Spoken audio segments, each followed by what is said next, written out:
avoid staying poor. Instead of seeking brilliance, avoid stupidity. This seems simple, maybe even obvious, but it's extraordinarily powerful when you actually apply it consistently. Most mistakes in investing come from action, not inaction. You don't blow up your portfolio by doing nothing. You blow it up by doing something dumb at the wrong time. So the real skill isn't finding great opportunities every week. It's avoiding terrible decisions over decades. If you can simply not lose money for long enough, compounding takes care of the rest. This is why our favorite holding period at Berkshire is forever. Not because we're sentimental about businesses, because we're rational about mathematics.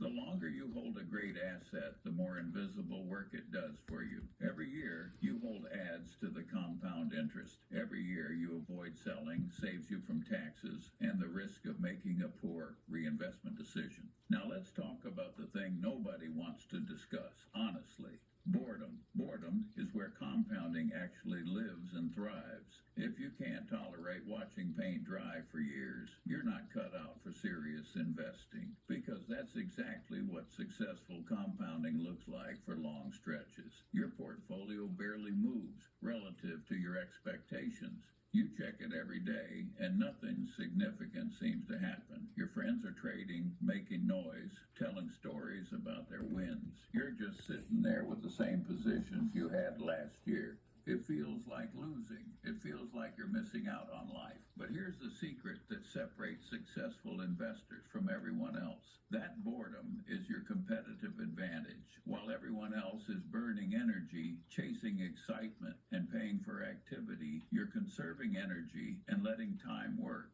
While they're paying taxes on short-term trades and fees on constant activity, your wealth is growing tax-deferred and fee-free. Boredom isn't a weakness to overcome. It's a moat protecting your compounding process from your own worst impulses. The financial industry thrives on your boredom and your fear of missing out. They know the exact moment you feel restless, you'll take action, and every action you take feeds their revenue model, not your wealth. Cable financial news needs you anxious about missing opportunities. Fund managers need you active and trading between their products. Brokers need you moving money around, but you don't need any of that noise. You need the exact opposite. You need the ability to turn off all external stimuli and trust arithmetic more than emotion. When markets crash and everyone's panicking, the right move is usually nothing. When markets soar and everyone's euphoric, the right move is usually nothing. This drives people absolutely crazy because it feels passive and unengaged. But in investing, inactivity is often brilliance disguised as laziness. Here's something else people consistently miss about compounding that I wish they taught in every school. Compounding doesn't just work on money. It works on character, on relationships, on wisdom, on reputation. If you're consistent, patient, and fair in your dealings, your reputation compounds over decades. People learn they can trust you. They know you won't panic or behave erratically. If you keep learning across multiple disciplines throughout your life, your judgment compounds into wisdom. You start seeing patterns others miss. You recognize errors before they become catastrophic. If you maintain good relationships and treat people well, trust compounds into a network that becomes more valuable than any financial asset. The same principles that build financial wealth build everything else worth having in life. But you can't compound character if you're constantly changing direction and abandoning principles. You can't compound wisdom if you're chasing every new intellectual fad. You need stability and consistency. You need a foundation of sound principles that you stick with through volatility, through doubt, through boredom, through criticism. This brings me to something fundamental that you cannot separate or ignore.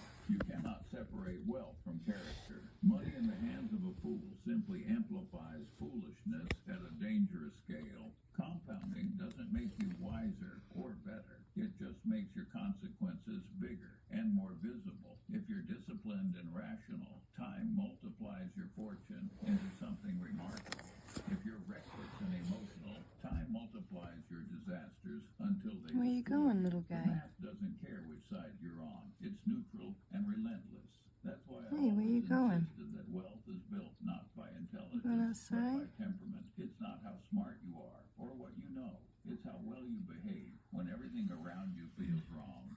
The market tests your emotional gonna let you endurance out. far more than it tests your IQ. I've met countless people with genius-level intelligence who couldn't make money consistently, and I've met people of average intelligence who became wealthy through sheer emotional stability. Let me list the character traits that compounding absolutely demands if you want it to work in your favor. First, humility. You need the humility to admit you don't know everything and never will. This keeps you from touching what's already working. The world is full of brilliant investors who explode spectacularly because they can't stop proving how smart they are. They turn a simple process into a performance act for an audience that doesn't exist. Second, integrity. If you lie to others, you'll eventually lie to yourself. And self-deception is absolutely fatal in investing. You'll misprice risk because you want something to be true. You'll overestimate your abilities because you can't admit limitations. You'll underestimate Where do you wanna dangers go? because facing them is uncomfortable. You wanna go Third, out? discipline. The boring, repetitive, unglamorous kind of discipline that nobody celebrates. The kind that says, no, you don't need a new car just because you got a raise. No, you don't need to trade today just because you're bored. No, you don't need to prove anything to anyone. Discipline is the muscle that holds you compounded together when greed and fear start tugging at it from opposite directions. Fourth, gratitude. People overlook this one, but it's a quiet force of stability that prevents self-destruction.